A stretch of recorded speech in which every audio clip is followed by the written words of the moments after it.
पिछले ब्लॉग में आपने देखा हम महाकाल की नगरी उज्जैन से निकले थे भोजपुर की तरफ। रास्ते की जर्नी को कंटिन्यू करते हुए हम पहुंचते हैं पप्पू जी ढाबा पे, जहां पे हम लेते हैं एक चाय नाश्ते का ब्रेक। चाय नाश्ते का ब्रेक समाप्त करने के बाद हम हमारी जर्नी को फिर से कंटिन्यू करते हैं और पहुंचते हैं पीयूसी काउंटर पे, क्योंकि हमारी गाड़ी का पीयूसी खत्म हो चुका था। पीयूसी करवाने के बाद हम पहुंचते हैं भोजपुर, जहाँ दूर से विशाल मंदिर के दर्शन हो रहे थे। मंदिर के पास जाने के बाद हम करते हैं विशाल शिवलिंग के दर्शन। इतना बड़ा विशाल शिवलिंग मैंने अपने जीवन में पहले कभी नहीं देखा था।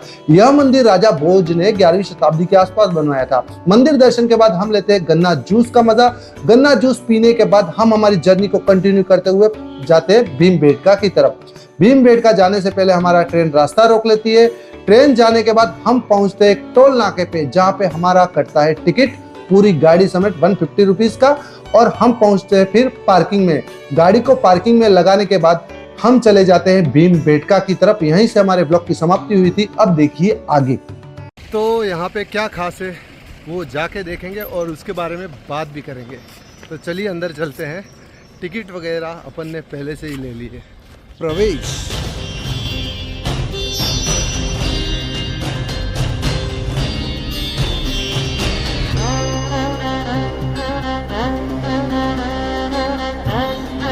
ऐसा है, यहाँ पे अगर भीमबेटका में आते हैं तो यहाँ सब कुछ नॉर्मल लगेगा, क्या है पहाड़ वगैरह, लेकिन ख़ास चीज़ें क्या है, ये जो यहाँ की पेंटिंग्स है वो बहुत ही फेमस है। जो कि आप सामने देख रहे होंगे, ये 10,000 साल पुरानी है।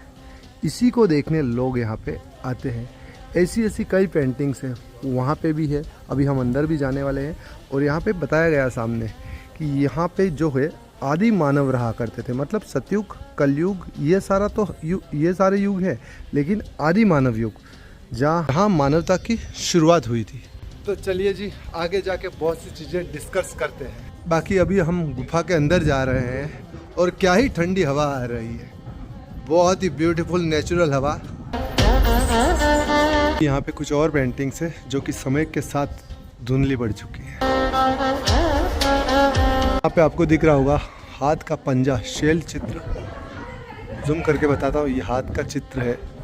यहाँ पे भैंस वगैरह, गाय वगैरह, मतलब उस टाइप के जानवर बने हुए हैं। पल्स, ये जो गड्ढे दिख रहे हैं वो बताया गया है कि मानव निर्मित है और ये 10 लाख साल पुराने हैं। ऊपर देखिए रॉक्स, क्या ही लग रही है। फिलहाल हम चलते चलते और भी जंगल के अंदर जा रहे हैं। बाद में बताता हूँ इसके बारे में। अभी इन चीज़ों को फील कर लेते हैं करीब से। आप भी देख लीजिए सारी पेंटिंग, सारी गुफाएं और इस प्यारे से जंगल को। जंगल देख रहे हो, कभी मानव की शुरुआत यहीं से हुई थी। और यहाँ पे बताया गया है जब मानव की शुरुआत हुई थी तो यहाँ बताया गया है 400 लाख वर्ष पहले मानव कुछ ऐसा दिखता था। फिर 140 लाख वर्ष, फिर 50 लाख वर्ष, 25 लाख वर्ष पूर्व, 5 लाख वर्ष पूर्व, 2.5 लाख वर्ष पूर्व और 70,000 वर्ष पूर्व और 35,000 वर्ष पूर्व मानव कुछ ऐसा हो गया। और यहाँ पे जो पेंटिंग्स मिलती है वो करीब करीब 10,000 वर्ष पुरानी पेंटिंग्स यहाँ पे पाई गई है आर्कियोलॉजिकल सर्वे ऑफ इंडिया द्वारा। जब इन पेंटिंग्स की कार्बन डेटिंग की गई तो पाया गया है कि 10,000 वर्ष से 30,000 वर्ष पुरानी पेंटिंग्स है यहाँ पे, जो कि आज भी हैं वैसी की वैसी हैं। पता नहीं इतना स्ट्रॉन्ग कलर कैसे बनाया होगा इन लोगों ने, कितने एडवांस टेक्नोलॉजी होगी उस समय की। आज भी हम अगर कलर बनाते हैं और लगाते हैं तो 100 वर्ष से ज़्यादा नहीं टिक पाता है। मुश्किल से 5-10 साल में तो ख़त्म हो जाता है, लेकिन आज भी पेंटिंग्स हैं वैसी की वैसी हैं। अभी हम अंदर आए हैं, यहाँ पे कुछ पेंटिंग्स हैं, आप देख सकते हो। यहाँ पे वाइट कलर में बनाई गई पेंटिंग्स है जिनमें बताया गया है शेर, हाथी, बहुत से जानवरों की पेंटिंग्स बनाई गई है। नीचे आप देखोगे रेड कलर में जहाँ इंसानी पेंटिंग्स बनाई गई है, जहाँ आदमी को घोड़े पे बताया गया है, शिकार करते हुए बताया गया है। ये सारी चीज़ें दर्शाती है कि मानव 10,000 साल पहले कितना विकसित हो चुका था। तो इन्होंने पेंटिंग्स बना दी थी सबूत के तौर पे।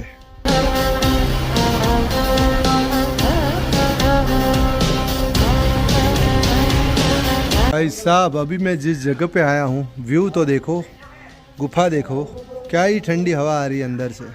इंसान समझदार हुआ था तो यहाँ पे रहना चालू किया था, तो यही छत हुआ करती थी और यहीं पे वो रहा करता था। जैसे कि कुछ पेंटिंग्स यहाँ पे बनी हुई है जो कि बताया गया है कि 30,000 साल पुरानी पेंटिंग्स है। समझ लो हमारी मानव सभ्यता कितनी पुरानी है।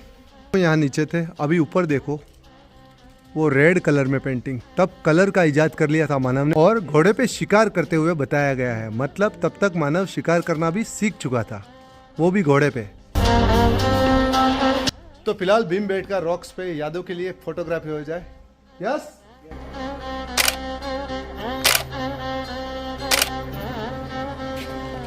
फिलहाल हम जा रहे हैं यहाँ पे, तो झुक के आओ। ब्रो ब्रो ब्रो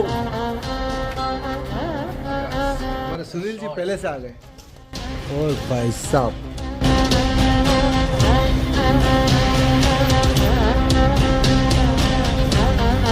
तो फिलहाल हमारा भीमबेटका डन हो चुका है। अब यहाँ से अपन निकलेंगे और ये जो जगह है वो महाभारत काल से भी पहले की बताई जाती है, क्योंकि महाभारत के भी 5300 साल हुए हैं और ये आदि मानव के काल की बनी हुई पेंटिंग्स है, जो कि 10,000 से 35,000 साल पुरानी पेंटिंग्स यहाँ पे बताई गई है। मतलब सतयुग, द्वापर युग, त्रेता युग और कलयुग, उससे पहले आदि मानव काल, जब मानव की शुरुआत हुई थी। तो चलिए यहाँ से निकलते हैं। और इस जगह को भीमबेटका इसलिए कहा जाता है कि भीम कभी यहाँ आके बैठते थे, इसलिए इसे भीमबेटका कहा जाता है। जाते जाते एक इंटरेस्टिंग चीज़ बताऊंगा। यहाँ पे कुछ पेंटिंग्स है जिनमें बताया गया है कि मनुष्य नाच रहा है, यहाँ पे ढोल वगैरह बजा रहा है। जैसे ऊपर पेंटिंग्स में ढोल बजा रहा है, नीचे लोग नाच रहे हैं। तो ये जो चीज़ें हैं जो कि उनके दिमाग में था, जो कि वो रोज़ करते थे, वो सारी चीज़ें यहाँ पे पेंटिंग्स कर दी है। वैसे क्या है, ये जगह इंटरेस्टिंग इसलिए भी है क्योंकि मानव के रहने के सबसे पुराने सबूत धरती पे यहीं पे मिलते हैं। इससे पुराने सबूत कहीं भी नहीं है। फिलहाल अपन बाहर आ चुके हैं, भीमबेटका पूरी तरह से डन हो चुका है और ये साइट जो है यूनेस्को वर्ल्ड हेरिटेज साइट में भी शामिल है। तो यूनेस्को वर्ल्ड हेरिटेज साइट की एक और साइट हमने विजिट कर ली है। निखिल जी चले ब्रो? चले। All set? कहाँ पे?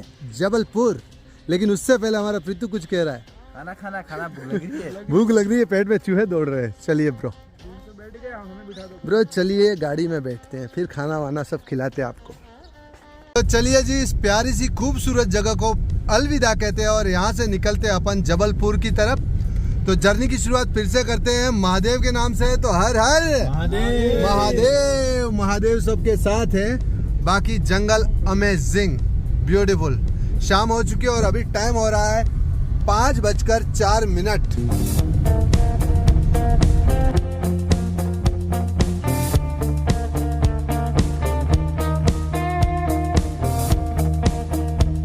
आपकी यात्रा मंगलमय हो। फिर आ चुकी है रेलवे फाटक और अलविदा भीमबेटका।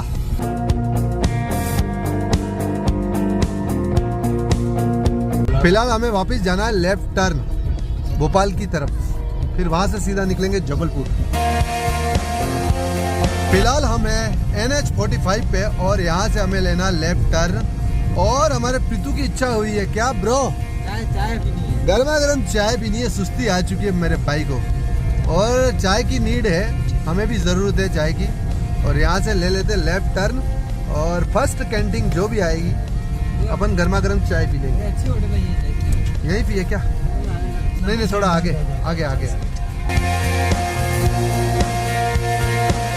तो अभी यहाँ से लेना हमें राइट टर्न ब्रिज के नीचे से होते हुए, लेकिन यहाँ पे देखना पड़ेगा क्योंकि गाड़ियाँ कच्चम खच आ रही हैं। और right turn slow slow slow slow slow बहुत स्लो।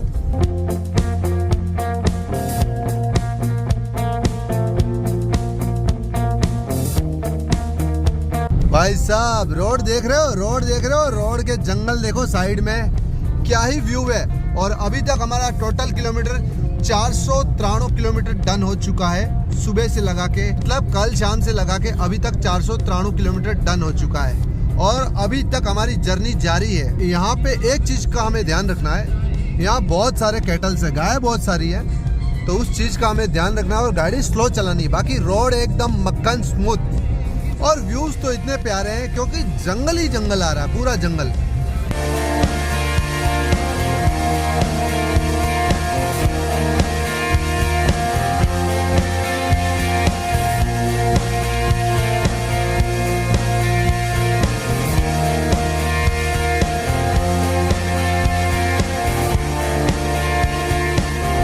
तो हाँ जी लड़कियां लड़कियों, फिलहाल एक टी ब्रेक हो ही जाए।